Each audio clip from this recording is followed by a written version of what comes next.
Pour rester informé tout au long de la journée, écoutez Radio Omega. 103.9 Ouaga, 104.7 Bobo-Dioulasso. Radio Omega, le journal. Les titres de l'actualité. Élise Canuel. Au sommaire de ce journal, des centaines de milliers de Burkinabés menacés d'insécurité alimentaire. Parmi eux, les populations au nord et à l'est. Nous entendrons le maire d'Arbinda. Au sommaire également, le G5 Sahel qui fait le point de ses projets de développement.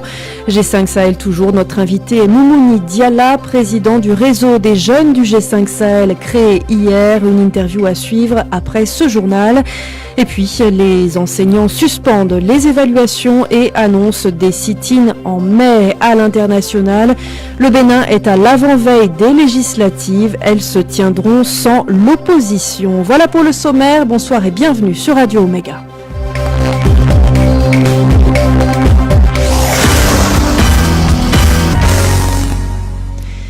Comment manger quand on a dû fuir son champ, qu'on a perdu ses récoltes? La journée nationale du paysan s'est ouverte ce matin à Gawa sous le thème « Défi de la sécurité alimentaire dans un contexte d'insécurité ».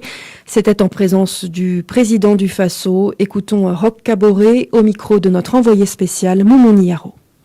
Quand on sait que aussi bien au Sahel, au nord, au centre-nord, nous faisons l'objet d'attaques terroristes récurrentes qui ont entraîné des déplacements de populations de leur zone, ce qui pose un problème déjà de terrain pour la culture au cours de cet hivernage-là.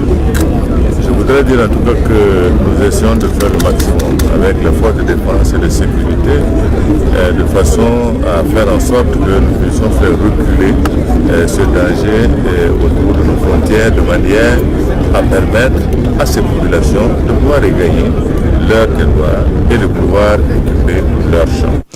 Rappelons que le mois dernier, le ministère de l'Agriculture évaluait à environ 3 750 000 les personnes qui seront sous stress alimentaire de juin à août 2019, environ 675 000 les personnes en insécurité alimentaire sévère, dont quelques 24 200 personnes en phase d'urgence. À présent, un exemple des difficultés alimentaires des populations vivant dans les zones en proie aux attaques terroristes. Écoutons le témoignage du maire d'Arbinda, Bourema Werem. Malheureusement, leur mode d'opération, à chaque fois qu'un village se déplace, le lendemain ou le surlendemain, les mêmes terroristes reviennent, ils pillent les boutiques, ils vandalisent et ils incendient les greniers. Ça, c'est ce que nous avons vécu. Et je peux vous assurer que tous les villages qui ont quitté, parce que la population n'a pas eu le temps de rassembler quoi que ce soit. Donc les animaux sont laissés là-bas, le céréal est laissé là-bas, tous les biens sont laissés. Je vous dis qu'il n'y a pas un seul village où ils ne sont pas venus chasser les animaux partir. Il n'y a pas ce seul village-là. Bourema Werem sera dimanche l'invité d'Ousmane Paré dans l'émission Dimanche Politique. Il se prononcera entre autres sur les origines de la crise que traverse sa commune et ses attentes vis-à-vis du gouvernement. Rendez-vous donc dimanche à partir de 9h10 sur Radio Omega. Voilà qui concerne la commune d'Arbinda. Parmi tant d'autres, les projets et programmes de développement du G5 Sahel. L'organisation sous-régionale fait le bilan de la mise en œuvre de son plan de développement d'urgence afin de planifier les activités à mener pour le reste de l'année. Abdul Fattah Tiemtoré. La lutte contre l'insécurité dans le Sahel passe par un développement socio-économique des zones vulnérables. Le programme de développement d'urgence PDU mis en place par le G5 Sahel en octobre 2018 s'inscrit dans cette lancée. Gilbert Zongo, point focal du G5 Sahel au Burkina. Le programme de développement d'urgence concerne les zones fragiles. Ça correspond exactement aux zones d'intervention de la force conjointe pour compléter les actions militaires qui sont menées sur le terrain. Et ça concerne le secteur de l'eau, autour duquel on a donc la mise en œuvre des actions pour la cohésion sociale et la résilience des populations. Une mise en œuvre qui nécessite une halte afin de l'évaluer et de planifier les activités à mener pour le reste de l'année. Gilbert Zongo. Cet atelier a pour objectif de regarder donc la mise en œuvre de ce programme de développement d'urgence et de faire le bilan, de redresser ce qui peut-être n'a pas bien fonctionné et d'asseoir un calendrier pour qu'au soir du bilan, à la fin du mandat du président du FASO, on puisse présenter les résultats aux populations qui sont les derniers bénéficiaires en fait, dans le cadre de la mise en œuvre de ce programme. La rencontre réunit des représentants des pays membres du G5 Sahel, mais aussi les partenaires réunis au sein de l'Alliance Sahel. Eux aussi ont échangé aujourd'hui sur les problématiques sécuritaires. 17 présidents d'assemblée réunis à l'occasion de la 11e conférence des présidents d'assemblée et de section d'Afrique francophone à Ouaga. Au programme des échanges, les défis du G5 Sahel, l'intégration régionale et l'identification des individus à l'état civil. Alenta Ouedraogo avec la voix de Marina Traoré. Convaincu de la force que peut dégager les pays de l'espace francophone, l'Assemblée parlementaire de la francophonie, réunie les 26 et 27 à Ouagadougou, va discuter des problèmes actuels auxquels font face les pays membres. Le président de l'Assemblée nationale burkinabé, Alassane Bala Sakandé. Nous échangerons au cours de nos travaux sur d'importantes questions telles que la problématique sécuritaire au Sahel, l'intégration régionale et l'épineuse question de l'état civil. D'autres sujets feront l'objet d'analyse à cette rencontre de parlementaires, a indiqué le président de l'Assemblée nationale de Madagascar, vice-président de l'Assemblée parlementaire de la francophonie, Jean-Max Rakotoma Monji. Il y a aussi d'autres sujets qui concernent chaque pays individuellement. Chaque délégation va brosser aussi la situation politique qui prévaut au sein de son pays. Et à ce moment-là, donc, on va en discuter et puis voir quelles sont éventuellement les solutions que l'on pourra donc apporter par rapport aux problèmes qui seront évoqués. Pour Alassane Bala Sakandé, c'est le moment de renforcer l'action parlementaire dans une approche de mutualisation des ressources et des expériences pour faire de l'intégration africaine une réalité. La pertinence de la présente rencontre est d'autant plus évidente que ce choix thématique répond à des préoccupations qui nous interpellent en tant que représentants des populations sur la nécessité d'un renforcement urgent et impératif de la coopération et de la solidarité entre nos États face aux défis communautaires. L'épineuse question de l'organisation du traité d'interdiction complète de l'essai nucléaire sera aussi à la table des débats. Le vice-président de l'Assemblée parlementaire de la francophonie estime que l'Afrique est tout de même une victime potentielle. La suite du journal de Radio Omega avec l'actualité sociale. D'abord du côté des enseignants, je vous le disais en titre, la CNSE annonce le boycott des activités de fin d'année, notamment les évaluations. Elle annonce également des sit-ins tout au long du mois de mai. La coordination nationale des syndicats de l'éducation qui exige l'application du protocole d'accord signé en janvier 2018. Écoutons Bonaventure Bellem, coordonnateur de la CNSE. Il est joint au téléphone par Abdul Fattah Tiemtoré.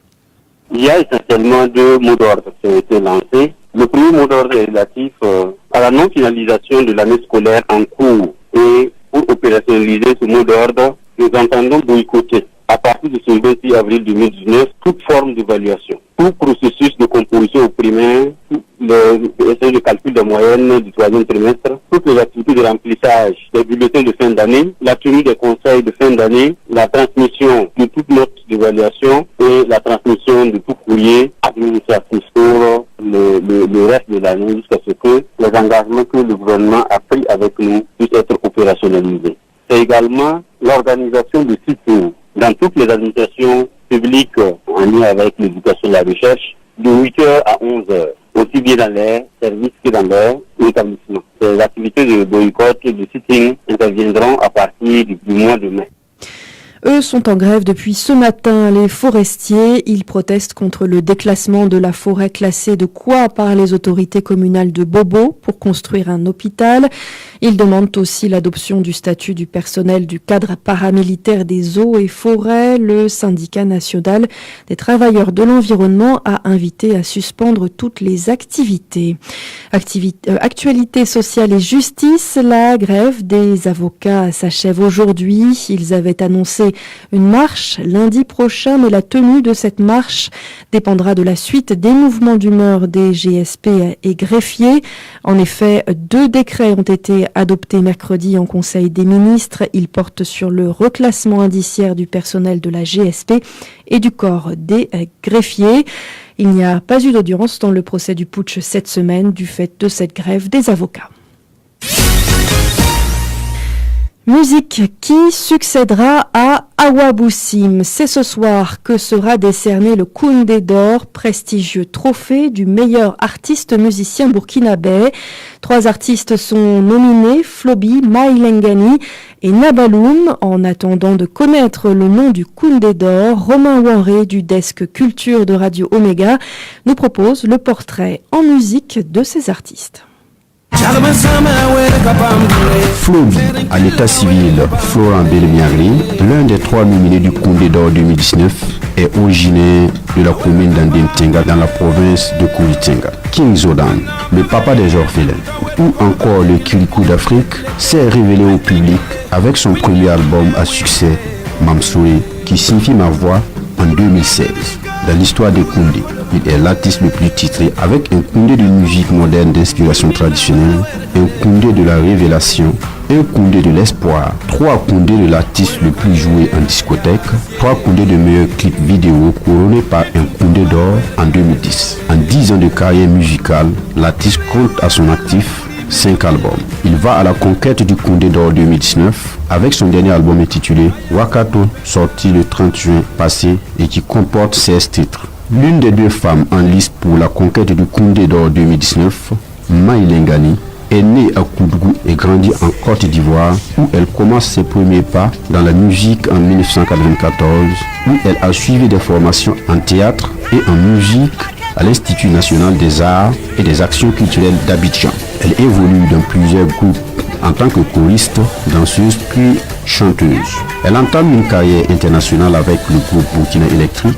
Elle est l'une des artistes du Burkina les plus connues à l'international, surtout en Amérique. Elle a participé à plusieurs concours de chant et remporté plusieurs trophées comme celui du Grand Prix de la chanson moderne burkinabé en 1998. Son dernier opus de 4 titres, Tangari, est sorti en mai 2018. En 25 ans de carrière, elle totalise 3 albums. Aminata Nabaloum, dite Nabaloum, une autre artiste musicienne à la conquête du Koundé d'or 2019, est née à Koumassi en Côte d'Ivoire, mais est restée attachée à ses racines.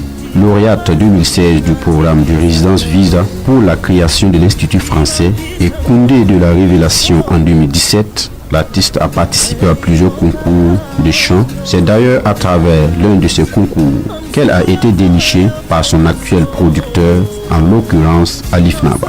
Son premier album, ayant pour titre Saké, qui signifie accepter en langue mori, est sorti le 20 juillet 2018 à Ouagadougou.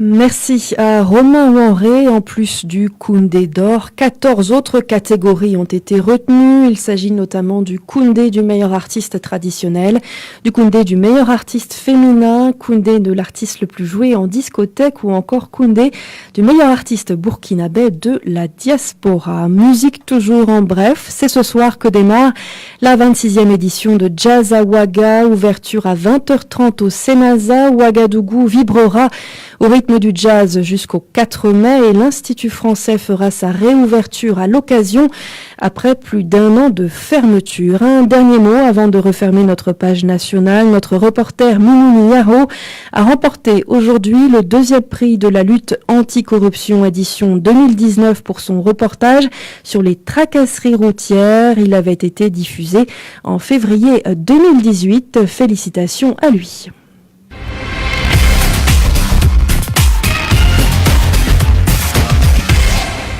L'actualité internationale nous emmène d'abord au Bénin, à l'avant-veille des législatives. Aucune liste d'opposition n'y participe. Les enjeux, le déroulement sans accroc du scrutin et le taux de participation. L'opposition appelle au boycott. Elle avait tenté en vain de faire stopper un processus électoral dont elle avait été exclue. Craignant des violences, plusieurs représentations diplomatiques ont donné des consignes à leurs ressortissants et personnels. Il y a 10 jours, la conférence épiscopale du Bénin a demandé aux uns et aux autres de préserver à tout prix la paix et l'unité nationale par l'organisation d'élections inclusives. Fin de citation. Et puis au Soudan, ce fut une nouvelle journée de mobilisation massive. Des milliers de manifestants ont fait la prière du vendredi devant le QG de l'armée à Khartoum. Ils continuent leur sit-in pour obtenir le transfert du pouvoir par l'armée à une administration civile. Jusqu'à présent, le Conseil militaire résiste aux appels à céder le pouvoir, y compris ceux de la communauté internationale, par exemple l'Union africaine. Notons cependant que 3 des 10 membres du Conseil militaire ont démissionné mercredi. Manifestation aussi en Algérie pour le 10e vendredi. Les manifestants demandent un changement complet de système après le départ d'Abdelaziz Bouteflika. Enfin, 8 ONG saisissent la justice française contre la livraison de bateaux par la France à la Libye. Ces ONG internationales, dont Amnesty International et Médecins sans frontières, ont déposé hier un référé en urgence pour suspendre la livraison des bateaux. En février dernier, la ministre des Armées avait annoncé la livraison à la Libye de 6 embarcations pour soutenir la marine libyenne dans sa lutte contre l'immigration clandestine. Pour les ONG, cette livraison de bateaux est illégale car elles sont considérées comme du matériel de guerre par la loi française.